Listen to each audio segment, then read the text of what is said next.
Now, new documents have been filed in the case of Walter Scott, and they allege that he had, quote, alcohol and cocaine in his system during the fatal encounter with Officer Michael Slager back in April.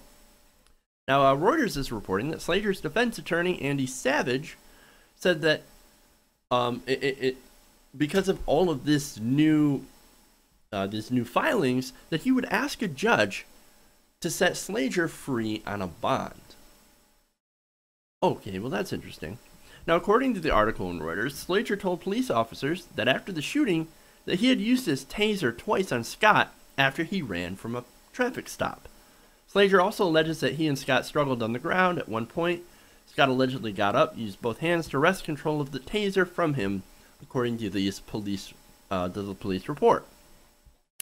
Slager then drew his weapon and fired what police believe was at least 6 shots, according to the report.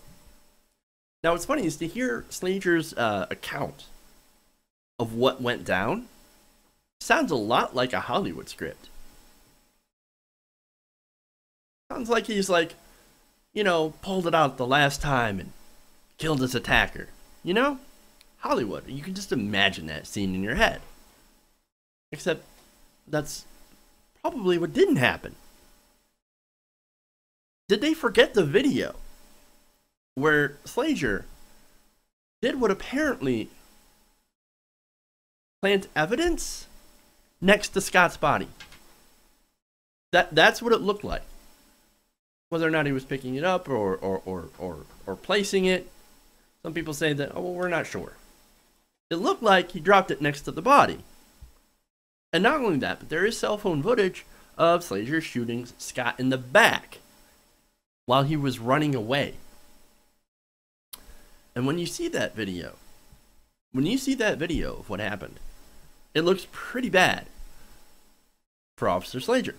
Shooting an unarmed man in the back and then apparently planting a taser next to his body, right?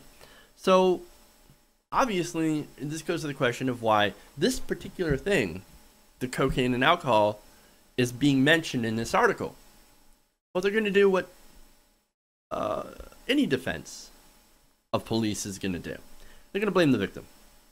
And they're going to say, well, it was the drugs. He had drugs in his system. That explains everything. Oh, great. Now, we've seen this before in pretty much every high-profile shooting done by police of an unarmed person. And it's, sadly, usually a person of color that seems to be involved. Now, during the investigation, the victim, yes, they investigate the victim. Some investigation, okay, is necessary. But they tend to scrutinize the victim of a police shooting a lot more. I don't necessarily agree with that. But during a lot of these investigations, they usually find some sort of trace of marijuana or trace of some drug. And they go, see? Look! He was on drugs! That explains everything. What a criminal. What a thug. And that's exactly what they do. Look, for example, Michael Brown, Trayvon Martin, and even Zachary Hammond, in some respect. Zachary Hammond, if you can remember, is a white kid, killed during a marijuana bust. Oh, he was coming at me with a car, even though, he was shot in the back, which means the car couldn't have been coming at him, but had to have passed, and he would have had to shoot through the window. But you know what? Facts. Drugs, marijuana. See, he was bad. He was a bad kid. You know what this is, right? It's an attempt to justify the killing. Saying that, yeah, he had drugs. Drugs are bad, right? Makes people crazy. Gives them the reefer madness. Had to do it. I was in danger of my life because he was crazy. He had the devil eyes. Because he was smoking the devil's weed. It's insane. They say that the drugs make people more dangerous. In some instances, sure, some drugs do make you more dangerous. I think alcohol can make you more dangerous than, especially with marijuana. No, marijuana makes somebody want to sit down and fucking eat a bunch of chips and just kind of stare off into space. No, alcohol can do it. And that's why, of course, they're probably pointing out that, well, he had some alcohol and a little bit of cocaine in his system. Can that make somebody dangerous? Sure. But how dangerous is somebody who's running away from you? You know what made this more dangerous? The guy with the badge and gun. I'm just saying. Now, the important thing to point out too is that I didn't really know, I wasn't aware that even having drugs or alcohol in your system during a police encounter was somehow a capital offense. That having that in the system and running away, which you shouldn't do, we all know that, but you also shouldn't shoot people in the back as they're running. There has to be a way to apprehend somebody without murdering them. I'm just saying. Now, people will say, don't run. Okay, I agree, don't run. But running also doesn't give a police officer permission to shoot you in the back. You're damned if you do, damned if you don't.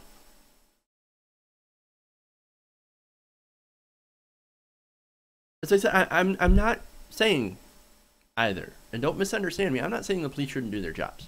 Of course they should do their jobs. But is it so much to ask that they do their jobs without executing unarmed people? Is that so much to ask? You wouldn't think so. And if they break the law, you still shouldn't execute them. Unless they are a clear and present danger, and that does happen. I'm not saying that that doesn't happen. But in a lot of these high-profile cases, the fact that it's so blatant that it's not self-defense is the reason that they're so high-profile to begin with. If it was a justified shooting, you think it would make so much news? No, absolutely not. But it's the fact that these people, these cops, were in a very, very minimal amount of danger.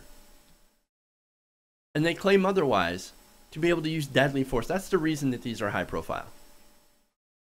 Somebody who's unarmed isn't a mortal threat to someone who has a gun. And in a lot of these situations, it's exactly what happens. Now, speaking of lawbreakers, for example, right? Well, we have people on Wall Street who have lied, cheated, and stolen from all of us, actually. Crashed the economy. Hurt so many more people than somebody that happened to have a little bit of marijuana, whether or not it was in their possession or in their system. Or even cocaine and a little bit of alcohol. The people on Wall Street destroyed more lives than that. And what have we done? Nothing. Why don't cops go harass them? Oh, right.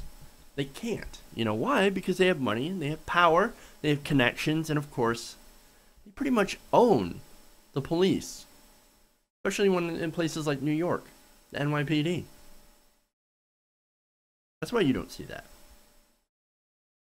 It's just, look, the war on drugs, the culture of policing, and our two-tiered justice system, they're literally killing us. They're killing us. Michael Slager, he's only one part of the problem. And I know, and I have to say this, I think it's important. I know that not all cops are bad people. I know that, obviously, all right? And I know that not all police shootings are unjustified.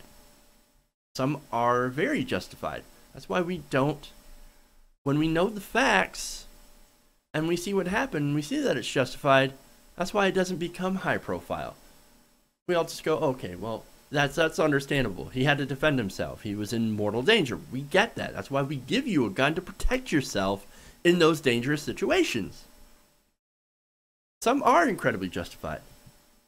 And also some cops out there are actually exposing corruption in our justice system. For example, Michael Wood Jr., who was an ex-cop that was out there talking about corruption in Baltimore.